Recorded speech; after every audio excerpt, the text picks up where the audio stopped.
அண்மை செய்தி. சென்னையை அடுத்த திருநீர்மலையில் அரசு புறம்போக்கு நிலத்தில் உள்ள குவாரியில் கட்டிடங்கள் கட்டப்பட்டுள்ளதாக புகார் அளிக்கப்பட்டிருக்கிறது.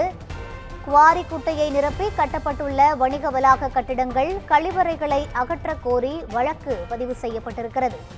இதற்கு அரசு பதிலளிக்க வேண்டும் என சென்னை உயர்நீதிமன்றம் உத்தரவு பிறப்பித்திருக்கிறது. சென்னையை அடுத்த திருநீர்மலையில் அரசு புறம்போக்கு நிலத்தில் உள்ள குவாரியில் கட்டிடங்கள் கட்டப்பட்டுள்ளதாக புகார் எழுந்திருக்கிறது. குவாரி குட்டையை நிரப்பி கட்டப்பட்டுள்ள வணிக வளாக கட்டிடங்கள், கழிவறைகளை அகற்றக் கோரி வழக்கு தொடரப்பட்டிருந்தது. இதுகுறித்து தமிழக அரசு பதிலளிக்க வேண்டும் என சென்னை உயர்நீதிமன்றம் ஆணை பிறப்பித்திருக்கிறது.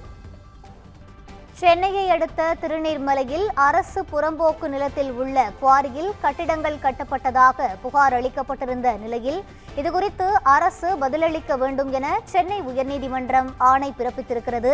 இதுகுறித்த கூடுதல் விவரங்களை வழங்குவதற்காக எமது செய்தியாளர் சக்திவேல் இணைப்பு இருக்கிறார்.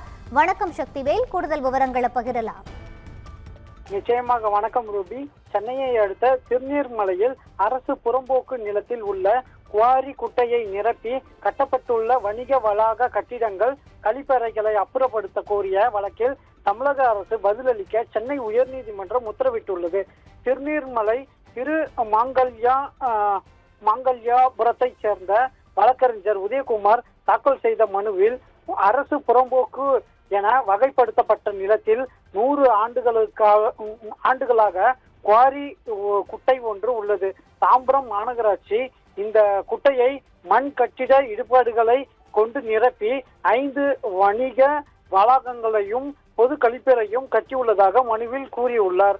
மழை காலங்களில் வெள்ளப்பெருக்கு தடுக்க உதவும் நீர்நிலைகளை நிரப்பியதால் மக்களின் பாதுகாப்புக்கு அச்சுறுத்தலும், அங்கு கட்டப்பட்டுள்ள கழிப்பறையால் சுற்றுச்சூழல் பாதுகாப்பு ஏற்படும் அபாயமும் ஏற்பட்டுள்ளதாக சுட்டிக்காட்டியுள்ளார். நீர்நிலையை நிரப்பி கட்டப்பட்டுள்ள வணிக வளாகங்கள், கழிப்பறையை அப்புறப்படுத்த வேண்டும் என அரசுக்கு உத்தரவிட வேண்டும் என அந்த மனுவில் கோரிக்கையும் விடுக்கப்பட்டுள்ளது.